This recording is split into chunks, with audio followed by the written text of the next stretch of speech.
Tere! Täna oleme tulnud pildistama linnamaastikku. Selleks oleme leidnud endale soovivalt kõrge koha ja oleme võtnud kaasa kõik, eks ole, lainurkse objektiivi, oleme võtnud kaasa kaamera, statiivi, kõik vajalikud asjad. Mis meil nüüd aga on see, et nagu maastiku pildistamisel ikka, on meil kaks väga erinevat särituspinda nii-öelda.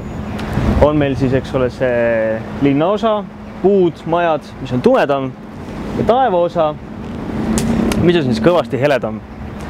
Selle kahe pinna säri vahe niivõrd suur, et korralikku maastikupilti teha ilma abivahenditeta on väga raske. See tähendab siis seda, et meil üks kahest, kas jääb korralikult säritatud taevas ja must maapind või vastupidi, korralikult säritatud maastik ja täiesti üle säritatud ehk siis läbi põlenud taevas. Ja nüüd vaatamegi siis, mis me selle heaks ette saame võtta, et meil sellist asja ei oleks. Et oleme oma kaameras ja statiivile üles sättinud ja püüdnud mõned pildid teha ilma filtriteta. Ja tulemuseks saimegi siis, et säritasime taevast, on maapinda liiga tume, säritasime maapinna järgi, põleb taevas üle. Proovisime isegi keskmestatud säri mõõtmist, et kogu kaadri ulatuses keskmine säri tuleks ja peab ütlema, tulemus oli natukene parem, aga sellegi poolest oli osa taevast oli ülesäris ja päris palju detaile, mis siin maapinna peale jääb, olid ikkagist alasäris. Ja selle jaoks ikkagist lähmegi nii-öelda teist teed. Ehk siis kasutame selliseid asju, nagu seda on kiilfiltrid. Kiilfiltrite kasutamiseks oleme siia objektiivi ette juba tegelikult keeranud sellise filtri adapterrõnga. Need on siis erinevas mõõdus vastavalt objektiivi filtrikeermele. Ja siia külge kinnitamegi siis selle adapterrõnga, külge kinnitame siis filtrihoidja. Et antud filtrihoidjasse siis läheb kaks filtrit korraga, neid saab ehitada muidugi pikemaks, saab kombineerida, saab väga palju erinevaid filtreid kasutada. Kuna meie põhieesmärk praegusel hetkel on siiski korrektselt säritada, ilma mingeid eriefekte tegemata, siis selle jaoks valime endale filtri, mis on nii-öelda kiilfilter neutraalhalliga. Ehk siis meil on filter, millest pool, kas siin on nüüd näha, on tume ja pool on hele. See peaks siis tagama selle, et ülemisest poolest ehk siis taeva poolest pääseb samas ajas palju vähem valgust läbi. Siis peaks andma väikse eelise, et ühtlasemalt säritada. Vaatame, kas meil ka õnnestub. Käib see siis lihtsalt siia vahele. Nagu näete, seda saab see üles-alla nihutada vastavalt sellele, kuidas me ise kadreerime. Kas meil on siis taevast rohkem, taevast vähem, me saame seda nihutada vastavalt vajadusele.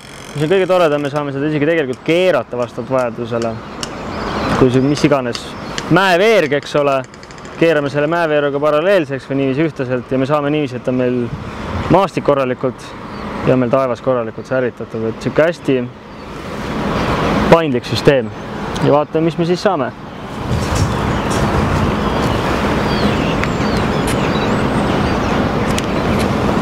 Paneme oma kadreeringu uuesti paika. Vaatame, nihutame seda allapoole siin. Laivis on muidugi natuke raske aru saada. Võib ka olla, et meil on praegu särivahet ikkagist isegi niivõrd suur, et me isegi ei saa sellise ühe peenemat sorti või filtriga päris õiget. Ja näete, ikkagist tuleb meil natuke üle säri. Tähendab see seda, et see filter on liiga hele. Aga asja ilu ja võlu ongi selles, et me saame siia veel filtrit panna. Ehk siis võtame ühe teise hallfiltri veel, mis on nüüd nii-öelda pehme üleminekuga. Mis üldjuhul näiteks loodusmaastiku pildistamiseks sobib paremini, et kus ei ole sellised järske vahesid. Eelmine oli meil hästi järsu üleminekuga. See on natuke pehme, aga kombineerida me neid saame igal juhul. Vaatame, kuidas meil siis nüüd see hallide kombinatsioon kokku tuleb. Nii. Vaatame. ega õnnestub midagi siit. Ja no tulemus on juba täitsa okei, siit ekraani pealt muidugi on ta nagu on. Aga igal juhul võib öelda, et nendest filtritest on kõvasti kasu.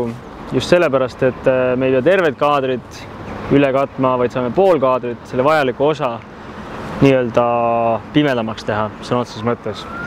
Et lõppkokkuvõttes siis nendest filtritest on päris palju kasu. Aga peale selle, et on olemas neid hallfiltreid, mida küll kõige rohkem kasutatakse, on olemas ju veel ka värvilisi filtreid, samamoodi kiilfiltreid üleminekuga. Siniseid, kollaseid, punaseid, mida iganes variante on need olemas pehme üleminekuga, järsu üleminekuga. On olemas isegi ainult triipe, mida saab siis omavahel kombineerida, päikseloojanguid pildistada. Et ütleme nii, et see kiilfiltri maailm on niivõrd lai ja niivõrd kombineeritav, et seda nagu lühidalt kokku võtta ei olegi nagu võimalik. Aga igal juhul on see hästi huvitav ja põnev mängumaa ja kindlasti tasub proovida, katsetada ja tulemused on hämmastavad.